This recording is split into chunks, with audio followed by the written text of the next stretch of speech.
विधवा बहू का फैसला। महक की शादी रोहन से होती है। रोहन माँ बाप का इकलौता बेटा होता है, लेकिन फिर किसी कारण से रोहन की मौत हो जाती है।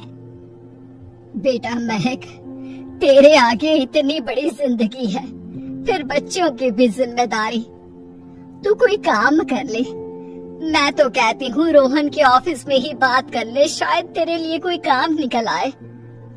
हाँ माँ जी, मैं भी यही सोच रही थी, लेकिन कैसे बात करूँ, किससे बात करूँ, कुछ समझ में नहीं आ रहा। अब वो क्या नाम था रोहन का जो दोस्त हुआ करता था, पहले तो बड़ा आता था हमारे घर। राकेश की बात कर रहे हैं? पर वो तो रोहन के बाद से कभी आया ही नहीं, पता नहीं कहाँ है वो। आया था, एक नहीं कई बार आया था, लेकिन मैंने बाहर से ही भेज दिया। घर के अंदर झांकता रहता था, मुझे ठीक नहीं लगा।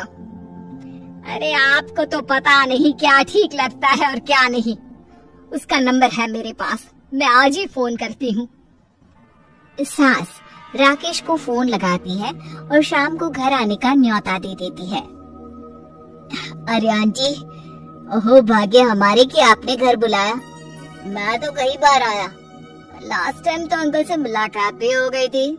हाँ, वो हम लोगों को निकलना था ना कहीं उस वक्त।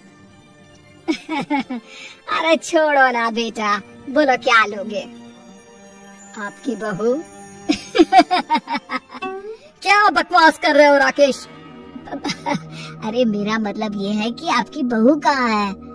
भाभी जी के हाथ की चाय की बस एक प्याली मिल जाती तो। महक चाय लेकर आती है, लेकिन वो जैसे ही राकेश की ओर देखती है, उसे राकेश पसंद नहीं आता। वो अंदर जाने को होती है कि अरे भाभी जी कहाँ जा रही है, बैठिए तो सबके साथ। जी नहीं, बच्चों को खाना खिला रही हूँ, आप माँ जी से बात करें ना।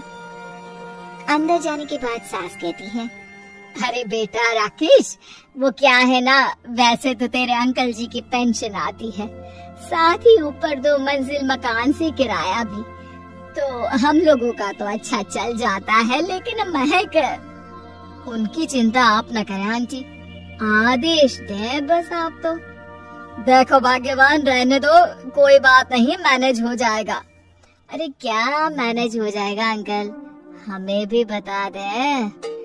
आप चुप रहिए जी। अब वो क्या है ना राकेश, तुझे तो पता है कि रोहन के 2 बच्चे हैं, उनकी पढ़ाई लिखाई का खर्चा बहुत है। हम ये चाह रहे थे कि रोहन के ऑफिस में महक को भी अगर कोई काम मिल जाता तो। क्यों नहीं आंटी जी, मैं हूँ ना, मैं बात कर लेता हूँ। वैसे तो आप हाँ ही समझिए। महक भाभी को बोल देना कि कल तैयार रहे मेरे साथ ऑफिस चलने के लिए, मैं मालिकों से मिलवा दूंगा उन्हें। महक अंदर से सब सुन रही थी। अच्छा आंटी जी, तो चलता हूँ, कल आ जाऊंगा। अच्छा भाभी जी तैयार रहिएगा कल। राकेश तो चला जाता है, लेकिन ससुर सास पर बरस पड़ते हैं। मुझे ये आदमी एक पैसे का पसंद नहीं है, तुम इसे बोल दो कि हमें कहीं नहीं करवानी बहू से कोई नौकरी। अरे क्यों नहीं करवानी, सारा पैसा मैं इसके बच्चे और इसी पर उड़ा दूंगी, तो मेरी बेटी को क्या दूंगी? जरूरत क्या है तुम्हारी बेटी को तुम्हारे पैसे की? अरे वो तो पहले ही बड़े पैसे वाले घर की बहू है। अपनी बहू की सोचो जो अब तुम्हारी बेटी जैसी है। बच्चे रोहन की आखिरी निशानी है। अरे अपना भाषण अपने पास रखो, सारा दिन घर पर बैठी रोटियां तोड़ेगी, तो काम करे ना कुछ बाहर जाकर। बहू सब सुन रही होती है। वो अगली सुबह बिना मन के तैयार तो हो जाती है, लेकिन जैसे ही राकेश आता है, क्या बात है भाभी जी रेडी है, तो फिर चले डेट पर, मतलब इंटरव्यू पर। महक सामने आती है कि सामने ससुर जी खड़े होते हैं। हाँ महक बेटा, आओ चलते हैं, मैं भी चल रहा हूँ। ससुर को तैयार देखकर राकेश का चेहरा बन जाता है। अंकल जी आप परेशान हो जाएंगे, अरे रहने दीजिए ना, धूप भी बहुत है। वैसे भी स्कूटर में तो 2 लोग ही बैठ सकते हैं ना। तो तुम चलो, मैं बहू के साथ अपनी कार से आ जाता हूँ। महक ससुर जी को देखकर खुश हो जाती है, उसे शांति हो जाती है। वो लोग रोहन के ऑफिस जाते हैं जहाँ बॉस कहते हैं, नमस्ते अंकल। नमस्ते महक, कैसे हैं आप लोग? रोहन का सुनकर बहुत दुख हुआ अंकल। वैसे कैसे आना हुआ? बेटा, क्या हमारी बहू के लिए तुम्हारी ऑफिस में कोई काम मिल सकता है? हमने राकेश से इसी सिलसिले में तुमसे बात करने को कहा था। उसी के कहने पर हम दोनों तुमसे मिलने आए हैं। राकेश ने तो कोई बात नहीं की। ऊपर से उसने तो आज की छुट्टी ले रखी है, ऑफिस में नहीं आया। बोल रहा था जरूरी काम से जाना है। महक और ससुर एक दूसरे को देखने लगते हैं। वैसे महक, क्या किया है आपने? इंग्लिश कैसी है आपकी? महक बॉस से अपनी पढ़ाई लिखाई और क्वालिफिकेशन के बारे में सब कुछ बताती है। ग्रेट, आपके लिए काम तो है लेकिन ऑफिस में नहीं। सर, मेरे बच्चे छोटे हैं, मैं फील्ड में काम नहीं कर सकती हूँ। मतलब वो काम घर से करना है, घर से रहकर बच्चे भी देखें और घर भी देखें, लेकिन आप काम जरूर से करें। वो काम डाटा एंट्री का है, तो जब भी वक्त मिले काम करें, और इसके हम आपको अच्छे पैसे भी देंगे। महक बॉस की बात सुनकर खुश हो जाती है, उन्हें थैंक्स बोलकर घर आ जाती है। किसके साथ भेज रही थी तुम महक को? अरे वो कमीना, उसने तो ऑफिस से छुट्टी ले रखी थी, बात भी नहीं की थी उसने बॉस से बहू के काम के लिए। वो तो अच्छा हुआ कि मैं साथ में चला गया। हाँ, ठीक है, नौकरी मिल गई ना, इतना ही काफी है।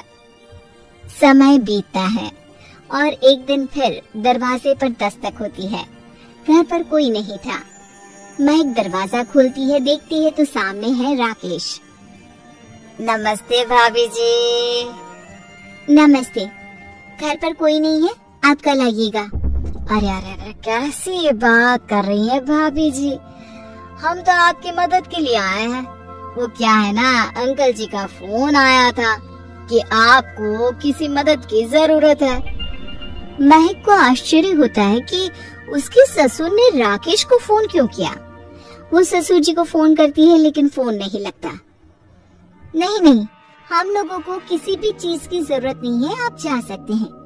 अच्छा, एक कप चाय तो पिला दीजिए। महक चाय लेकर आती है।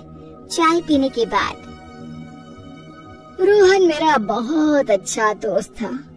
उसने मुझसे कहा था कि वो रहे ना रहे, उसके घर वालों का, खास करके आपका ख्याल मुझे ही रखना है। तो मैं कल फिर आऊंगा भाभी जी। नहीं, माता पिताजी है नहीं, वो 4-5 दिन बाद आएंगे। आप उन लोगों के आने के बाद ही आइएगा। मुझे ये सब ठीक नहीं लगता। अरे छोड़िए ना भाभी जी, लोगों का तो काम है कहना। मेरा मतलब है वो तो बोलते ही रहेंगे। आता हूँ मैं कल। महक को अब गुस्सा आ जाता है। हमेशा शांत और मधुर बोलने वाली महक पहली बार जिंदगी में फैसला लेती है, और फैसला होता है राकेश को सबक सिखाने का। बड़े बेशर्म हैं आप। किसने कहा आपको कि आप आए? अरे भैया, साफ साफ बोला ना कि नहीं जरूरत है किसी की मदद की। मैं अकेले सक्षम हूँ अपना घर संभालने के लिए। आज आखिरी बार बोल रही हूँ, इस घर की तरफ आँख उठाकर भी देखा ना तो देख लेना, वरना पुलिस के हवाले कर दूंगी। निकलो यहाँ से, या धक्के मार कर निकालूं। पुलिस का नाम सुनते ही राकेश वहाँ से 9-2-11 हो जाता है और महक को अपने फैसले पर गर्व होता है।